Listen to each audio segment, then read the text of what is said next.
வணக்கம். இன்னைக்கு நம்ம மே 2ஆம் தேதிக்கான தங்கம் மற்றும் வெள்ளி மார்க்கெட் நிலவரங்களை பத்தி தான் முழுமையா அலச போறோம்.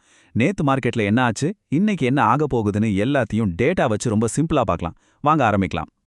நகை வாங்கணும்னு நினைக்கிற எல்லார் மைண்ட்லயும் இப்போ ஓடிட்டு இருக்க ஒரே கேள்வி, நேத்து அவ்ளோ விலை குறைஞ்சதே, இன்னைக்கு தங்கம் விலை ஏறுமா? அதான் இப்ப நம்ம பார்க்க போறோம். ஆனா இன்னைக்கு நிலவரத்தை பார்க்கறதுக்கு முன்னாடி நேத்து மார்க்கெட்ல அந்த பெரிய வீழ்ச்சி எப்படி இருந்துச்சுன்னு நம்ம தெரிஞ்சுக்கிட்டாதான் இன்னிய மார்க்கெட் ட்ரெண்ட நம்மால சரியா கணிக்க முடியும். இந்த நம்பர்ஸை கொஞ்சம் பாருங்க. நேத்து எவ்வளவு பெரிய சரிவுன்னு உங்களுக்கு புரியும். 22 கேரட் தங்கம் கிராமுக்கு 180 ரூபாய் குறைஞ்சு 13,920 ரூபாய்க்கும், ஒரு சவரன் 1,11,360 ரூபாய்க்கும் வந்துச்சு. அதே மாதிரி 24 கேரட் 1 கிராம் 15,185 ரூபாய்க்கும், சவரன் 1,21,480 ரூபாய்க்கும் செட்டில் ஆச்சு. சொல்லப்போனா இது ரீசெண்ட் டைம்ல ஒரு கணிசமான வீழ்ச்சி தான். தங்கம் மட்டும் இல்லைங்க, வெள்ளியோட நிலைமையும் அதேதான். அதுவும் கிராமுக்கு 5 ரூபாய் குறைஞ்சு நேத்து சாயங்காலம் 1 கிராம் வெள்ளி 265 ரூபாய்க்கு வந்து நின்னுச்சு.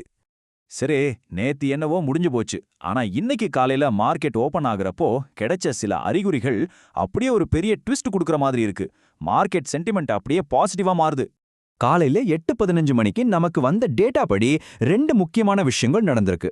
ஒன்னு, இன்டர்நேஷனல் மார்க்கெட்ல தங்கம் விலை லேசா ஏறி இருக்கு. ரெண்டாவது, இந்திய ரூபாயோட மதிப்பு ஒரு 4ல இருந்து 5 பைசா வரைக்கும் வீழ்ச்சி அடைஞ்சிருக்கு. ரூபாய் மதிப்பு குறையறப்போ தங்கம் இம்போர்ட் பண்ற செலவு அதிகமாகும்ல, சோ ஆட்டோமேட்டிக்கா இன்னைக்கு தங்கம் விலை உயர்றதுக்கான வாய்ப்புகள் ரொம்பவே அதிகமா இருக்கு. அப்படியாப்பட்ட அந்த விலை உயர்வு எப்படி இருக்கும்? நேத்து நடந்த சரிவை இன்னைக்கு மார்க்கெட் எந்த அளவுக்கு மேல் நோக்கி தள்ள போகுதுன்னு இப்ப பார்க்கலாம். நமக்கு கிடைச்ச அந்த மார்னிங் சிக்னல்ஸ் படி பாத்தீங்கன்னா, தங்க விலை நேற்றைய இழப்ப ஓரளவுக்கு ஈடுகட்டும்னு எதிர்பார்க்கப்படுது. இன்னைக்கு கிராமுக்கு 80 ரூபாயில இருந்து 140 ரூபாய் வரைக்கும் விலை ஏற வாய்ப்பு இருக்கு. நேத்து விலை குறைஞ்சப்போ தங்கம் வாங்கினவங்களுக்கு இது நிஜமாவே ஒரு சூப்பரான நியூஸ். வெள்ளியும் அதே ரூட்ல தான் போகுது. வெள்ளியோட விலை இன்னைக்கு கிராமுக்கு 3 ரூபாயிலிருந்து 8 ரூபாய் வரைக்கும் மெதுவா ஏறும்னு நம்ம எதிர்பார்க்கிறோம். சரி, இந்த கணிப்புகள்லாம் ஓகே. ஆனா இந்த ஃபைனல் ரேட்டு கரெக்டா எப்போ நமக்கு தெரியும்? இந்த மாதிரி ஏற்ற இறக்கங்கள் அதிகமா இருக்கிறப்போ தங்க மார்க்கெட்ல எப்பவுமே டைமிங் ரொம்ப ரொம்ப முக்கியம் இல்லையா? மார்க்கெட்டோட இந்த டைம் லைனா கொஞ்சம் கவனிங்க. இது அப்படியே ஒரு பெண்டுலம் மாதிரி தான் செயல்படுது. நேத்து காலையில 50 ரூபா குறைஞ்சது, மதியம் மறுபடியும் 130 ரூபா குறைஞ்சது. ஆனா இன்னைக்கு காலையில 8:15 குறிகாட்டிகள் நான் மேல போக போறேன்னு சிக்னல் கொடுக்குது. அதனால இன்னைக்கான அந்த அஃபிஷியல் ஃபைனல் ரேட் என்னன்னு தெரிஞ்சுக்க காலையில 9:45ல இருந்து 10 மணி வரைக்கும் நம்ம கண்டிப்பா வெயிட் பண்ணி தான் ஆகணும். இப்ப நம்ம முன்னாடி இருக்கிற பெரிய கேள்வி என்னன்னா, காலையில கணிக்கப்பட்ட இந்த பாசிட்டிவ் ட்ரெண்ட் நாளைக்கும் தொடருமா?